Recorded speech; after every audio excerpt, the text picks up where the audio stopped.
আসসালামু আলাইকুম, welcome to my channel. আশা করি সবাই ভালো আছেন। আলহামদুলিল্লাহ, আল্লাহর রহমতে আমরা সবাই ভালো আছি। আর আপনারা সবাই সবসময় ভালো থাকেন, এটাই সবসময় কামনা করি। শুরু করছি নতুন একটি ব্লগ, আশা করি আপনাদের কাছে ভালো লাগবে। আর আবারও কয়েকদিনের টুকিটাকি কিছু ভিডিও ক্লিপস নিয়ে আমার আজকের এই ব্লগটি। এটা ছিল বৃহস্পতিবার সকালবেলা, আর আমি তো আপনাদের সাথে আগের ব্লগে শেয়ার করেছি আমরা হাফ প্রাইস খেতে গিয়েছিলাম। হাফ প্রাইস যে রেস্টুরেন্টের অফার দিয়েছে সরকার, সেই অফারেই আমরা গিয়েছিলাম। আর কিছু খাবার দাবার পর আরও কিছু রয়ে গিয়েছিল, সেগুলো করে নিয়ে এসেছিলাম। আর এই কালো বোনাও নিয়ে এসেছিলাম, আর সেটা দিয়ে আমি এখন রুটি খাচ্ছি। চাউলের রুটি দিয়ে আর তৈরি করতে পারবো না, বা সবসময় তৈরি করতে ইচ্ছে করে না আসলে, তাই আটা রুটি ফ্রিজে ছিল, সেটা দিয়েই খাচ্ছি।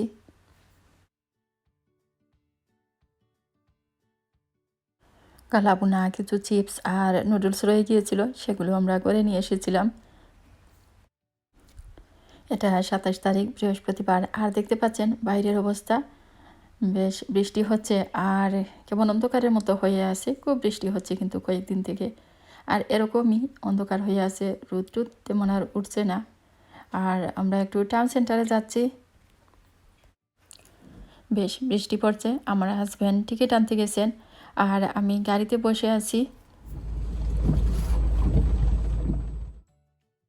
পাউন্ডল্যান্ডে এসেছি, এখান থেকে বাচ্চাদের জন্য টুকিটাকি কিছু কিনবো, তারপর আরও অন্যান্য শপে যাব।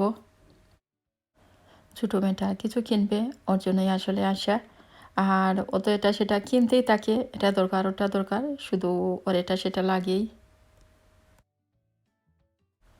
একটার জন্য আসলে আরও তো অনেক কিছু বা টুকিটাকি আরও মনে হয় যেন ঘরের এটা লাগবে সেটা লাগবে, সেগুলো তো নিতে হয়। এই তো আস্তে আস্তে ঘুরে দেখছি, আর যেটা যেটা দরকার সেটা নিচ্ছি। পার্মানেন্টে তো আসলে প্রায়ই আসা হয়, প্রতি সপ্তাহে বা যখনই আসলে টাউন সেন্টারে আসি পাউন্ডল্যান্ডে আসতেই হয়।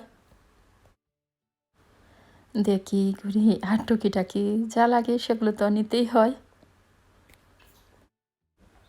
ঘরের অনেক টুকিটাকি জিনিস, অনেক কিছু, বিশেষ করে কিচেনের জিনিস, অনেক টুকিটাকি জিনিস কিন্তু পাউন্ডল্যান্ডে পাওয়া যায়। 1 পাউন্ডেই তো পাওয়া যায়, বেশ ভালোই। আর শুধু কিচেনের জিনিস না, আরও অনেক কিছুই পাওয়া যায়, যেমন খাবার দাবারও আছে, নুডলস, পাস্তা বা এরকম বিস্কিট টিস্কিট, আরও অনেক কিছুই পাওয়া যায়। আর এ তো দেখতে পাচ্ছেন বাচ্চাদের বার্থডে বা ডেকোরেশনের জন্য, পার্টির জন্য অনেক রকমের গিফট পেপার, ব্যাগ, আরও অনেক কিছুই আসলে আছে। পাউন্ডল্যান্ড থেকে বের হয়ে আমরা হোম বার্গেনে যাব, সেখান থেকে টুকিটাকি কিছু দরকার আছে সেগুলো পেলে কিনবো। আর আউটসাইড মার্কেট বা বাইরে থেকে কিছু ভেজিটেবল কিনবো, তারপর ঘরে চলে যাব। আর ভয় হচ্ছে, বৃষ্টি তো কিন্তু এখনও হচ্ছে। আসলে কোনো দিন বেশ কয়েক ঘন্টায় বৃষ্টি হয়, আর কোনো দিন একটু দেয় আবার কমে, আবার রোদ উঠে আবার বৃষ্টি দেয়, এরকমই। কিন্তু আজ মনে হচ্ছে একটু বেশি বৃষ্টি পড়ছে।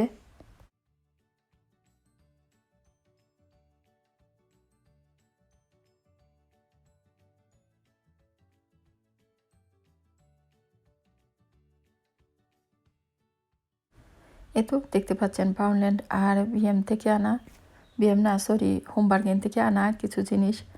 আর আমার মেয়েরও কিছু জিনিস এনেছে, সেগুলো সে ওর রুমে নিয়ে গেছে।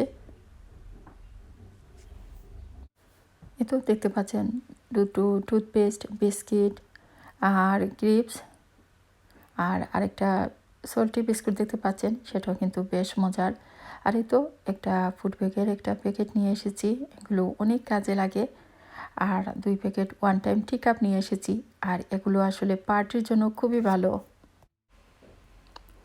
এটা ছিল 2 সেপ্টেম্বর। আর ঘরে অল্প একটু ব্রেড ছিল, আর ভাবলাম একটু গুলারিটু তৈরি করে নেই, তাহলে খাওয়া যাবে। যারা আমার নিয়মিত ভিউয়ার্স তারা তো জানেনই, মাঝে মধ্যে আমি গুলা রুটি তৈরি করি যখন করে ব্রেড বা অন্য কিছু থাকে না, বা এমনিতে আসলে ইচ্ছে করেও তৈরি করি, খুব সহজে আর কম সময় তৈরি করে নেওয়া যায়। আর ময়দা তো আমি ঘরে সব সময় রাখি, তাই যখন ইচ্ছে হয় বা রুটি খেতে ইচ্ছে হয় কিন্তু রুটি তৈরি করা থাকে না, বা রুটি তৈরি করতে ইচ্ছে করে না, তখন আমি গুলা রুটি তৈরি করে নিই। আর গুলা রুটি তৈরি করা আমি আগেও অনেকবার আপনাদের সাথে শেয়ার করেছি। এটা তৈরি করা খুবই সহজ। ময়দা, পানি, অল্প একটু চিনি দিতে চাইলে দিতে পারেন, আর একটু লবণ দিয়ে এরকম একটু পাতলা করে ব্যাটার তৈরি করে নিলেই হলো।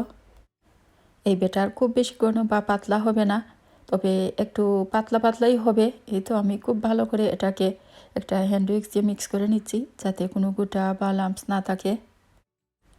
ঝটপট কম সময়ে আর খুব সহজে তৈরি করে নেওয়া যায়, আর খেতেও কিন্তু ভালো লাগে, রুটির মতোই মনে হয়। তাই মাঝে মধ্যে আমি এরকম গুলা রুটি তৈরি করি।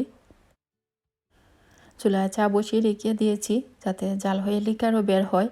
আর এদিকে আমি ফ্রাই প্যানে অল্প একটু তেল লাগিয়ে ব্রাশ করে নিলাম, এই তো দেখতে পাচ্ছেন। তারপর আমি একটু একটু করে ব্যাটার দিয়ে দিব। যে যত ছোটো বা বড় করে গোলা রুটি তৈরি করতে চান, সেভাবেই আপনারা কম বেশি ব্যাটার দিয়ে দিতে পারেন। এই তো আমি কিছু ব্যাটার দিয়ে দিলাম। আর এই তো এভাবে চারিদিকে একটা এরকম গোল স্পুন দিয়ে আমি ছড়িয়ে দিয়ে দিচ্ছি। রুটি হতে থাকুক, আমি এদিকে চা বানিয়ে নিই। যেহেতু চায়ের লিকার বের করে নিয়েছি, এখন আমি চিনি দিয়ে দিচ্ছি। এই তো আমাদের চা ঢেলে দিব। আমরা যারা চা খাই বা চা খেতে পছন্দ করি, সকাল বিকাল তো তাদের 2 কাপ চা লাগবেই। আর চা না খেলে আসলে ভালো লাগে না, সকালবেলা 1 কাপ চা খেতেই হয়।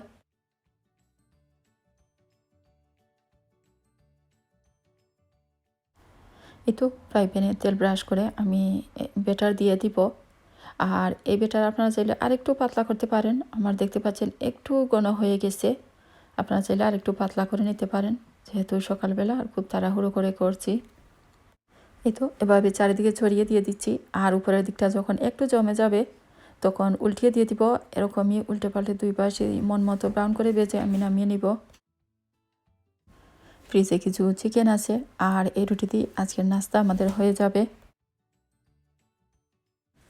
পাবদা ভুনা করব, এজন্য ফ্রাই প্যানে আমি অল্প তেল দিয়ে দিলাম। তারপর তেল গরম করে এর মধ্যে আমি পেঁয়াজ কুচি দিয়ে দিব। কেউ চাইলে পেঁয়াজ ব্লেন্ড করে বা গ্রেটার দিয়ে গ্রেট করে দিতে পারেন, আমি আজ কুচি করে দিয়েছি। লবণও দিয়ে দিলাম পরিমাণ মতো। তারপর নেড়ে চেড়ে কিছুক্ষণ কষিয়ে নিব।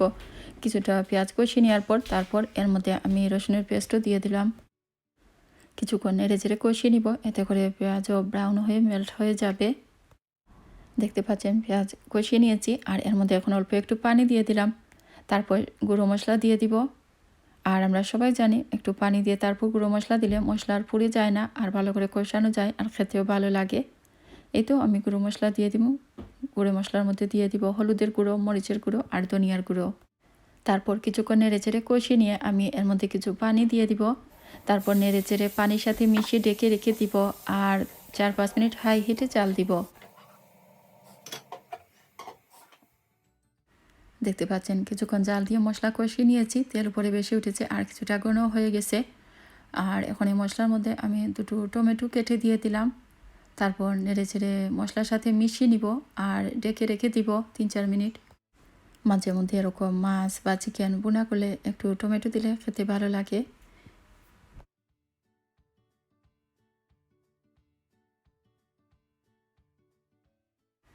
এই তো ঢাকনা সরিয়ে নেড়ে চেড়ে দিচ্ছি।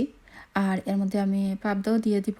পাবদা মাছ কেটে ধুয়ে পরিষ্কার করে ভালো করে লবণ দিয়ে আমি পরিষ্কার করেছি। লবণ দিয়ে কিছুক্ষণ ভিজিয়ে রেখেছিলাম, তারপর ভালো করে পরিষ্কার পানি দিয়ে ধুয়ে নিয়েছি। এই তো দেখতে পাচ্ছেন পাবদা মাছগুলো দিয়ে দিলাম। তারপর একটু নেড়ে চেড়ে হালকাভাবে মশলার সাথে মিশিয়ে ডেকে রেখে দিব, আর মিডিয়াম হিটে জাল দিব।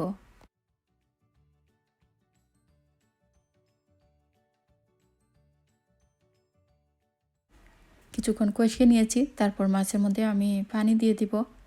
আপনারা খেয়ে কতটুকু ঝোল রাখতে চান সেভাবেই আসলে নিজের ইচ্ছে মতো পানি দিতে হয়। পানি দিয়ে দিলাম, তারপর একটু নেড়ে চেড়ে দিচ্ছি, আর মাছগুলোকে একটু উল্টিয়ে দিয়ে দিচ্ছি, যাতে অপর পাশটাও ভালো করে হয়ে যায়। এই তো আমি হালকাভাবে মাছগুলো উল্টিয়ে দিয়ে দিচ্ছি। তারপর মশলার সাথে এভাবে আসলে একটু মিক্স করে ডেকে রেখে দিয়ে চাল দিব। পাবদা মাছ খুবই সফট থাকে, আর যেহেতু কোনো সবজি দিইনি, তাই রান্না হতে আর বেশি সময় লাগবে না, তাড়াতাড়ি হয়ে যাবে। মাছগুলো আমি আরেকবার একটু উল্টিয়ে দিয়ে দিচ্ছি। তারপর এর মধ্যে আমি ধনিয়া পাতা কুচি দিয়ে দিব, কাঁচামরিচ দিচ্ছি না, কেউ চাইলে দিতে পারেন। ধনিয়া পাতা কুচি দিয়ে ডেকে রেখে দিব, আর 1 মিনিট পর চুলা থেকে নামিয়ে নিব। আমার রান্না হয়ে গেছে। এই তো আমার রান্না হয়ে গেছে, দেখতে পাচ্ছেন। আর এটা কিন্তু ভীষণ মজার হয়েছিল। আর এই তো এদিকে দেখতে পাচ্ছেন একটু আলু ভর্তাও করেছি। আর অন্য পাশে আমি আজকে না, আসলে আগে রান্না করেছিলাম মিষ্টি কুমড়া বা বাটারনাট স্কোয়াশ দিয়ে আমি লটিয়া শুটকি দিয়ে রান্না করেছিলাম, ভুনা করেছিলাম। সেটাও কিন্তু খেতে অনেক মজার হয়েছিল। বাচ্চারা তো এসব খাবে না, ওরা চিকেন খাবে, ওদের জন্য চিকেন আছে। 3 সেপ্টেম্বর যেহেতু স্কুল খুলে যাবে আর স্কুলের অল্প কিছু বাকিও রয়ে গেছে, তাই তাড়াহুড়ো করে সেদিনই আনতে হয়েছে। 2 তারিখেই সব কিছু রেডি করে নিতে হয়েছে। মাঝে মধ্যে শপিংয়ে গেলেও আসলে এটা সেটা নিয়ে বিজি থাকা যায় বা তরকারি কোনো কিছু কেনা যায় না, আর আসলে খুঁজে খুঁজে তো বের করে কিনতে হয়। আর এজন্য একটু লেট হয়ে গেল। যাই হোক, সব কিছু আলহামদুলিল্লাহ কমপ্লিট হয়ে গেছে, সব কিছু কেনাকাটা শেষ। আর পরের দিন সকাল থেকেই তো স্কুলের কাপড় চোপড় থেকে আসলে জুতা বা ট্রেনার্সগুলোর দাম একটু বেশি থাকে। হামজারা আছে আর ছোটোজন অলরেডি কিনে নিয়েছে, এখন বড়জনের পালা। বড়জনের জন্য যা কিছু দরকার ছিল সব কিছু নিয়ে এসেছি। ওদের জন্য ট্রাউজার দরকার ছিল, সেগুলো নিয়ে এসেছি। হামজার আসলে যখন লকডাউন শুরু হয়েছিল তখনই, বা যখন বুঝতে পেরেছি যে স্কুল আর খুলবে না সেপ্টেম্বরের আগে, তখন ওর সব কিছু চ্যারিটিতে দিয়ে দিয়েছিলাম। অবশ্যই স্কুলের জাম্পার আর জুতা আমি দিইনি, রেখে দিয়েছিলাম। জুতা এখনও ওর ভালোই আছে, নতুন আছে, কেননা বেশি দিন তো পড়েনি, স্কুলই বন্ধ হয়ে গেল। বাচ্চাদের আসলে জুতা আর ট্রাউজার একটু বেশি লাগে। যাই হোক, আপাতত সব কিছু কমপ্লিট হয়ে গেছে স্কুলের কেনাকাটা। আর যদি লাগে স্কুল খুলুক, তারপর দেখা যাবে, তখন তো আর সেগুলো কিনতেই হবে। মাঝে মধ্যে ওরা আবার এটা সেটা হারিয়ে ফেলে, তখন সেগুলো ওদেরকে কিনে দিতে হয়। 3 তারিখ বৃহস্পতিবার সকালবেলা বাচ্চারা স্কুলে যাবে, ওরা সবাই খুব এক্সাইটেড। ইংল্যান্ডের অনেক স্কুল অলরেডি খুলে গেছে, আর আমার 3 জনের স্কুলই বৃহস্পতিবারে খুলবে 3 তারিখে। আর ওদের টাইম টেবিল আগের মতো না, বৃহস্পতি শুক্র এই 2 দিন ওরা একটু ভিন্নভাবে টাইম টেবিল ফিক্স করেছে। পরে হয়তো সোমবার থেকে আবার সব কিছু ঠিক হয়ে যাবে, আগের মতোই নর্মাল হয়ে যাবে। হামজার ক্লাস হবে 9টা থেকে 12টা পর্যন্ত, আর বড়জনের হবে 12:30 থেকে 2:30 পর্যন্ত, আর আমার 2 নম্বর জনের হবে 10টা থেকে 12টা।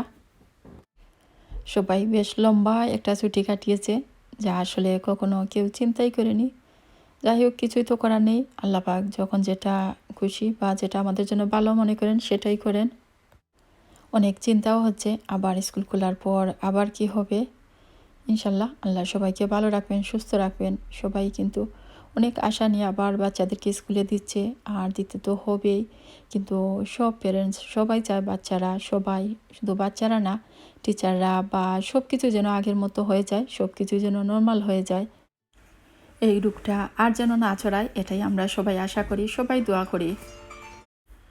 সবাই জানেন যারা ইংল্যান্ডে আছেন, কয়েকদিন থেকে একটু একটু না বলতে গেলে আসলে বেশ ঠান্ডা পড়েছে, আর মনে হচ্ছে একটু ঠান্ডার প্রবলেম হয়ে গেছে, কেমন যেন লাগছে। তাই ভাবলাম একটু লিকার চা করে খাই। লিকার চা, লেবু চা বা লেমন টি, যে যেটাই বলেন। আমি একটু তেজপাতা দিয়েছি গরম পানির মধ্যে, কোনো সময় এলাচি দারচিনিও দিই, আসলে একটু তেজপাতা দিয়ে গরম করে নিয়েছি। আর এই তো একটা টি ব্যাগ দিয়ে একটু নেড়েচেড়ে আমি একটু লিকার বের করে নিয়েছি। খুব বেশি লিকার দিলে আবার আমি খেতে পারি না। চিনিও দিয়ে দিচ্ছি মাঝে মধ্যে, অবশ্য মাঝে মধ্যে না, বেশিরভাগ সময় এরকম লিকার চা তৈরি করলে হানি দেই আর চিনি দিয়ে দিচ্ছি। আর এর মধ্যে একটু লবণও দিব। 1 পিস লেবু কেটে নিয়েছিলাম, সেই লেবুও আমি চিপে রস দিয়ে দিচ্ছি, একটু রস দিয়ে দিচ্ছি। আর তারপরে এর মধ্যে একটু লবণ দিয়ে দিব, খুবই অল্প পরিমাণে। অনেকেই হয়তো খেয়েছেন, দেশে যখন এরকম লিকার চা তৈরি করা হয় তখন কিন্তু একটু লবণও দেওয়া হয়।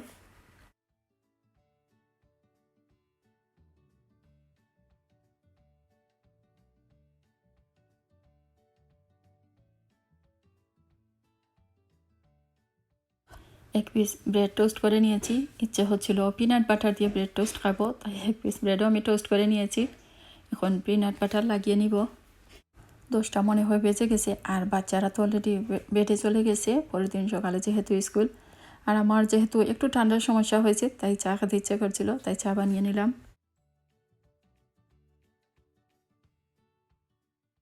এই তো 3 সেপ্টেম্বর সকালবেলা হামজাকে রেডি করে নিয়েছি স্কুলে যাওয়ার জন্য। আর ও বাইরের দিকে তাকাচ্ছিল, দেখছিল আর কেউ যাচ্ছে কিনা। যেহেতু আজ স্কুলের প্রথম দিন, অনেক দিন পর, কয়েক মাস পর, তো রুটিন তো ঠিক হতে একটু সময় লাগবেই। আর বাচ্চারা এমনিতেও সকালবেলা খেতে চায় না, ওদের জন্য কিছু খাবার রেখেছি, এটা সেটা খাবে কিনা জিজ্ঞেসও করেছি, কিন্তু সকালবেলা কেউ কিছু খেতে চাচ্ছে না। যেহেতু হামজাকে 3 ঘন্টার জন্য স্কুলে দিয়ে এসেছিলাম, 3 ঘন্টা পর আবার নিয়ে এসেছি। আর সকালবেলা যেহেতু কিছুই খায়নি, তাই স্কুল থেকে আসার পর বলছিলাম তাড়াতাড়ি যেন হ্যান্ড ওয়াশ করে, ওকে হ্যান্ড ওয়াশ করিয়ে দিয়েছি। তারপর বললাম যে ডোনাট খাওয়ার জন্য।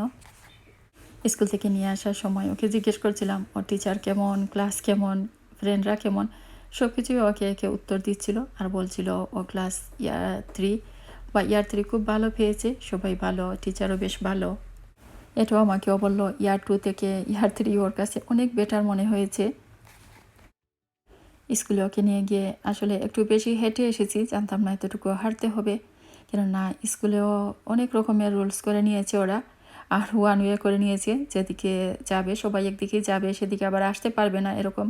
তাই একটু ঘুরে টুরে আসতে হয়েছে অল্প একটু জায়গার জন্য। আবার পুরো স্কুল ঘুরে ওকে দিয়ে এসেছি। বাচ্চাদের নিরাপত্তার জন্য বা সবারই সেফটির জন্য আসলে অনেক রকমের নিয়ম অনেক দেশেই, অনেক স্কুলে, অনেক জায়গায় করা হয়েছে। আর সবার ভালোর জন্যই আসলে এসব করা হয়েছে। আর আমাদের সবাইকে একটু মেনে চলতে হবে। যাই হোক, অনেকদিন পর যখন স্কুল খুলেছে, দোয়া করি আল্লাহ পাক সবাইকে, আমার বাচ্চাকে, সবার বাচ্চাকে, সবাইকে আল্লাহ হেফাজতে রাখুন, নিরাপদে রাখুন। কখন কী হয় সব কিছুই আসলে আল্লাহ পাকের ইচ্ছাতেই হয়। দোয়া করি আল্লাহ পাক আগের মতোই যেন সব কিছু করে দেন। সবার জন্য দোয়া রইল। আপনারাও সবাই প্লিজ আমাদের জন্য দোয়া করবেন। আর আজকের মতো এখানে বিদায় নিচ্ছি। সবাই ভালো থাকুন। আল্লাহ হাফেজ।